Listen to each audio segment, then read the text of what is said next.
지난 6주 동안 재개발, 재건축 대신에 도시 재생을 통해 쇠락한 지역을 되살린 사례를 소개해드린 바 있는데요. 오늘은 도시 재생의 성공과 실패 사례를 통해 발전된 도시 재생의 길을 찾아보도록 하겠습니다. 설다혜 기자가 전해드립니다. 6.25 전쟁 당시 피난민이 모여 형성된 부산의 대표적인 달동네 감천마을. 하지만 경제개발에서 소외되고 사람들이 떠나면서 노인과 빈곤층만 남아 죽어가는 마을로 전락했습니다. 이 마을을 다시 살리려면 어떻게 해야 할까요? 건물을 부수고 다시 짓는 재건축, 주변 지역 전체를 신도심으로 만드는 재개발. 기존에 많이 사용되던 도시개발법 대신 부산시는 새로운 방법을 택했습니다. 바로 기존에 있는 마을에 새로운 색을 입힌 도시재생입니다. 주변 환경이 개선되면서 감천마을은 한국의 마추픽추로 불리게 됐습니다.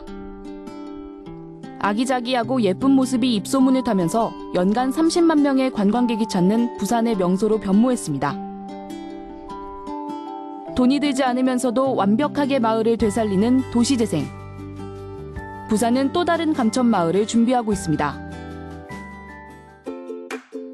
산복도로 주변의 구봉산, 엄광산, 천마산 안에 있는 9개 구역을 새로운 문화 아이콘으로 바꾸는 산복도로 르네상스 사업입니다. 재개발, 재건축으로 시행할 경우에 지역의 그 소중한 자산과 공동체가 소멸되기 때문에 이 사업으로 시행하게 됐습니다. 도시재생은 기본적으로 지역자치단체가 중심이 돼 진행합니다. 재개발, 재건축보다 예산이 적게 들고 지역 주민의 호응이 높다는 장점이 있습니다. 하지만 지자체와 주민의 지속적인 관심과 투자를 통해 관광객을 유치하지 못한다면 그 마을은 다시 쇠락할 수밖에 없습니다. 버려졌던 역을 문화공간으로 탈바꿈해 국토디자인대전 대통령상을 받은 충주 달천역. 지역 주민들이 도자기 공예 수업을 할 수 있는 실용적인 공간으로 변모했습니다. 하지만 도자기 공예 수업이 없는 날 달천역은 그야말로 텅 비어 있습니다. 예산 부족으로 지역 주민이 수업에 참여하지 못하면서 제 역할을 하지 못하는 겁니다.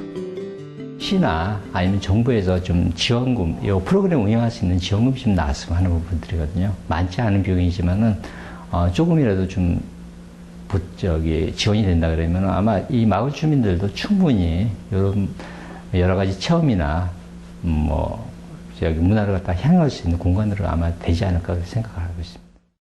그래서 전문가들은 이제 도시재생의 주체가 바뀌어야 한다고 지적합니다. 지금까지의 도시재생 일기가 지자체가 중심이 되고 주민이 참여하는 방식이었다면 도시재생 2기는 주민이 중심이 되고 지자체가 주민을 돕는 형식으로 진화해야 한다는 겁니다. 우리는 그 사례를 전주시에서 찾을 수 있습니다. 마을벽 곳곳에 천사벽화가 그려진 전주 노송동 천사마을. 이 마을 주민들은 매월 정기적으로 회의를 갖습니다. 환경 개선과 당면한 문제 해결에 공동으로 대처하기 위해서입니다.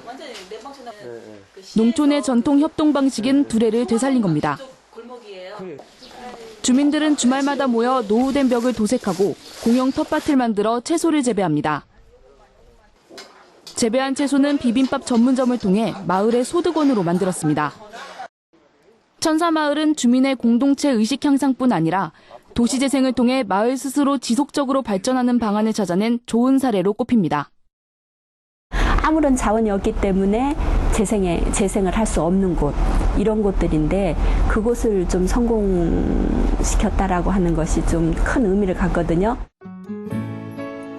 지역이 지닌 고유한 자산을 되살려 주민이 함께 만들어가는 새롭고 행복한 삶의 터전. 부수고 새로 짓는 개발이 아닌 살리고 보듬는 도시재생이 주목받는 이유입니다. YTN 설다입니다.